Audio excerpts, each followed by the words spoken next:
How has your life changed? A bit. It's changed a bit, but it's great to be at events like this one this evening. I got to spend some time with your chapter president, who I taught. We figured out 19 years ago, and wrote a recommendation for him for law school. So having these sorts of reunions as you go from place to place is truly gratifying. Has it been a big adjustment just getting ready? The biggest challenge for me to get ready is to finish my old job, because the provost at the university has a number of duties of basically running the internal operations of the institution, and we're hiring a number of deans right now. Many of our deans that lead our schools and colleges are retiring, and so I've been in the process of trying to get those replaced, or in one situation, getting the first permanent dean of the College of Engineering, which is something we're all very proud of, the University of Georgia. That announcement came today as we named the first permanent dean of our new College of Engineering. A guy named Don Leo from Virginia Tech will be joining the university in July. So we've had several of these deanships open and trying to get the very best people in the country. We just hired Craig Kennedy, who has come to us from Vanderbilt, which is the #1 ranked education program in the country. He's the new dean of our College of Education.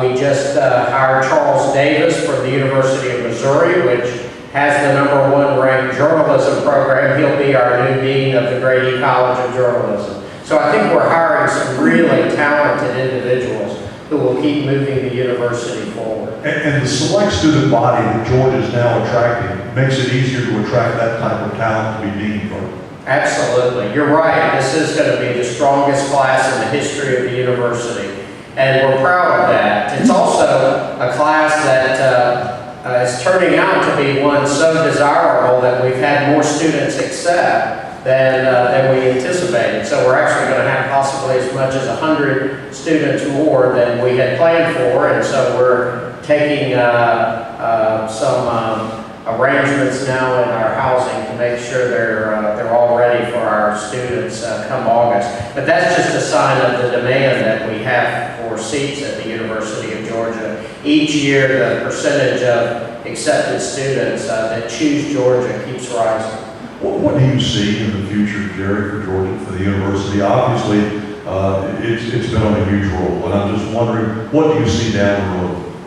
I think we're in a good position right now. We need the support of everyone in this room. If you look at the University of Georgia, you can take great pride in the fact that we're one of the top 25 institutions in America in the public sector. But when you compare us to the others, you'll say that the one difference between Georgia and those other institutions that are ranked with us is the size of our endowment, the size of the private support that the university has. And so I think the key for the university going forward is to build alumni support to make sure that we are competitive with those other institutions, because that's going to be the difference in the scholarships that we can provide to top students, in the academic programs that we can build and grow, and all of that will keep moving the University of Georgia up the national rankings. And ultimately, any university's reputation lives and dies on the type of students it's able to attract through those kinds of scholarships. And the type of faculty that you have. Faculty and students together make great universities, and I think we have one. What about the immediate future now for you? What's you're going to finish up as provost, but you take over July 1st. I've had a presidential transition committee meeting every other week, and they just gave me 6 pages of recommendations of what I should try to accomplish in the first month. So thank you, Mr. Doyle, who's on this committee.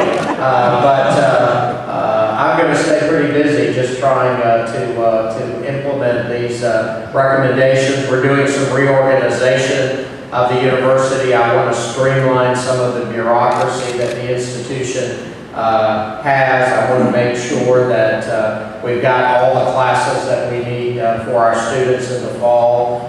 We have a desire to keep building our research enterprise, and to do that, we have to pay a lot of attention to it. How many people in here have ever watched a commercial about Restasis, the eye drops? Well, if you know anything about those eye drops, they were invented at the University of Georgia. And so that kind of research is important to us, not only because it helps people, but it also, the revenue from the patents helps the institution in terms of paying for all the things that we need. And that's one